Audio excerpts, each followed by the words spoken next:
Hello again, friends. It's me, your pal, Bill Savely with Savages Disc Golf, and I'm coming to you from Denver, Colorado.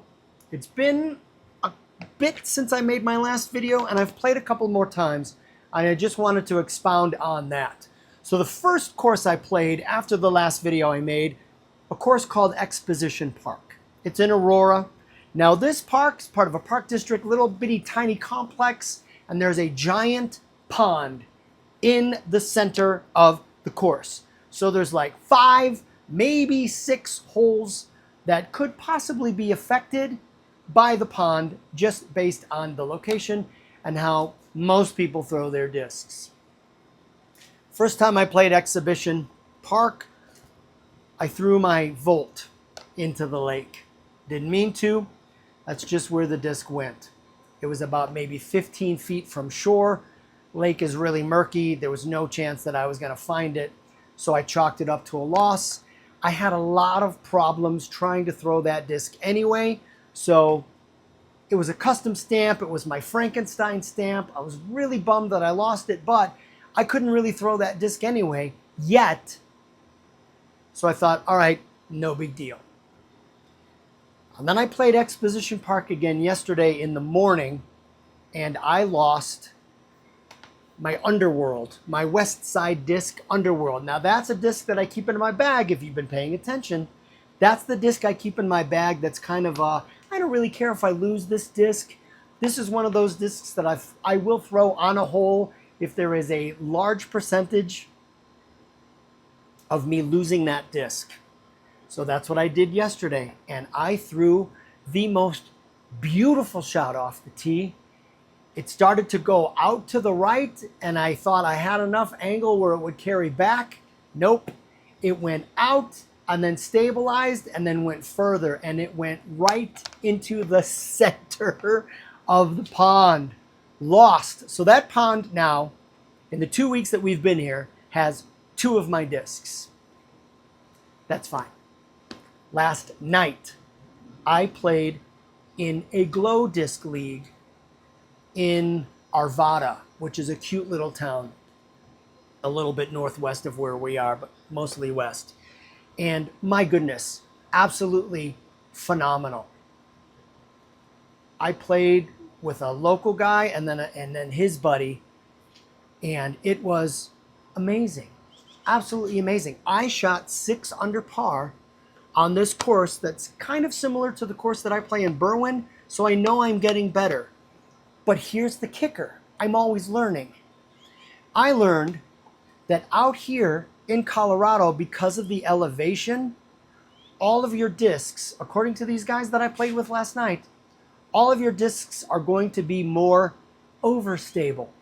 So that would explain why so many times when I'm throwing my shot, even if I think I'm releasing it flat or even on a little bit of an anhyzer, it's still going far to the left. And now I know why. It's because of the elevation. It's because of the air out here, all of those factors. So once I really started to think about it, I started to throw my discs better. And a lot of the times, these guys are throwing understable discs out here. I didn't know. I didn't know that. I was throwing mostly neutral discs with a couple of understable discs. So I learned something. And then Joanne and I went to a place called Fly Green Disc Golf Store. I think it's down in Centennial, which is kind of by that course, Village Greens, that I've played. And this disc golf shop is like heaven. It's kind of like Delwood, but it's a little different. They carry a little more variety in terms of actual disc golf accessories. Delwood is still an absolutely amazing shop. Don't get me wrong.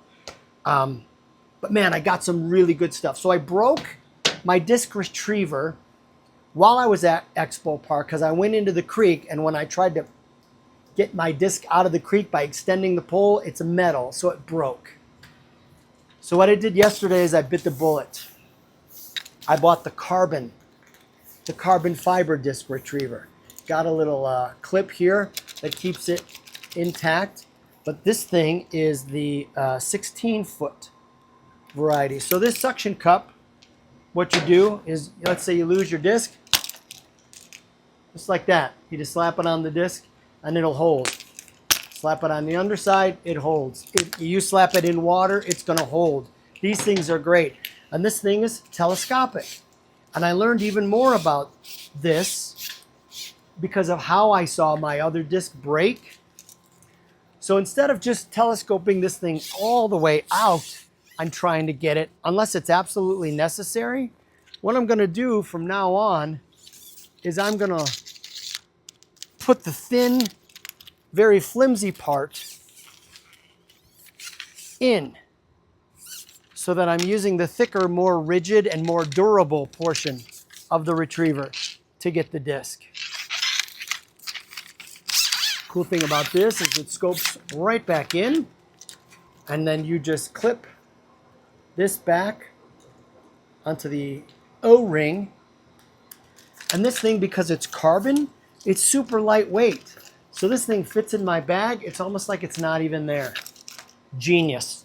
And thanks to Joanne for encouraging me to get the more, durable / expensive model.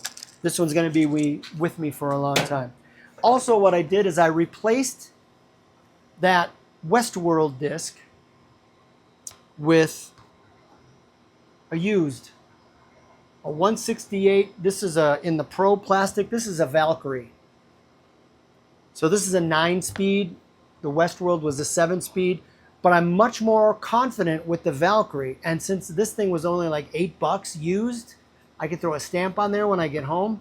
I won't mind losing this thing. So this one will replace the disc that I lost. And then Jojo picked this one out. It's actually a glow with a custom stamp.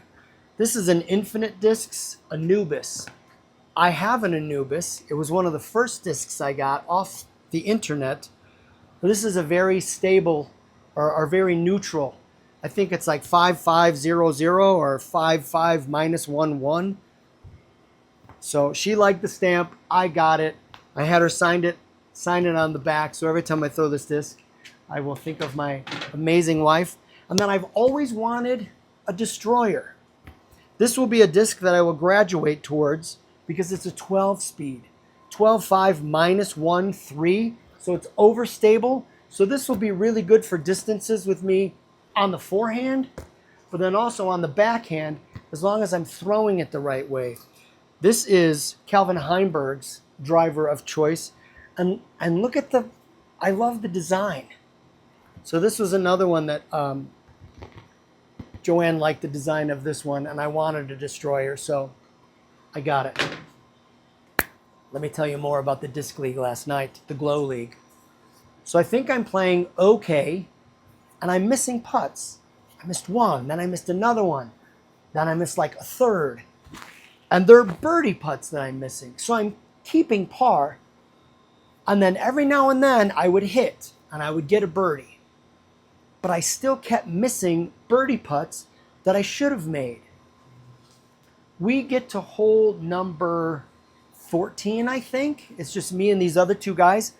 Poof. The lawn sprinklers come up out of the ground and they start shooting. I mean, big stretches of water. And it's not just one sprinkler. It's like 5 or 6 per hole because it's part of a park district and it's a park. So these sprinklers are going slowly, but they're shooting super far. And we're on this hole and these sprinklers are crisscrossing no matter how you look at it. And one of them is starting to come our way to where we are on the tee pad. So we have to hurry up. So the one guy throws his, he hits a tree, it goes sideways, he's got to go get it. I throw mine, I throw a forehand, it skips up over and around and lands. I've got a decent look, I missed that birdie putt, I end up taking a par. The guy after me, Ashton, on a forehand, he rips his disc, it goes through both streams of the sprinkler, not in the main portion, but the rest of it. And this thing just goes zzz, pa-ching right into the basket. Oh my goodness. The amount of screaming that we did because of how amazing that shot was and the odds that he had to conquer to get that ace. Unbelievable. So here's the thing. I've been playing 9.5 months, and I've personally seen 3 aces. 3 people on different cards that I've played on have gotten an ace.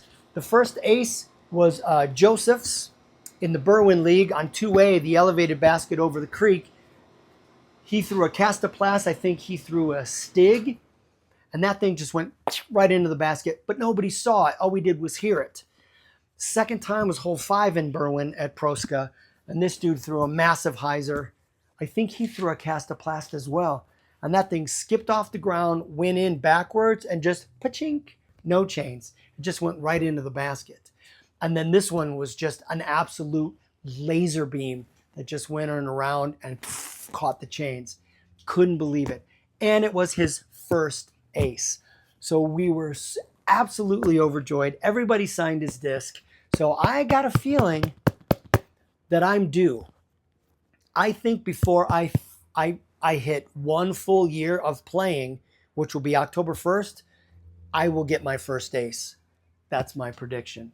I'm not playing today. I'm giving myself a rest because I played in the morning and then I played last night.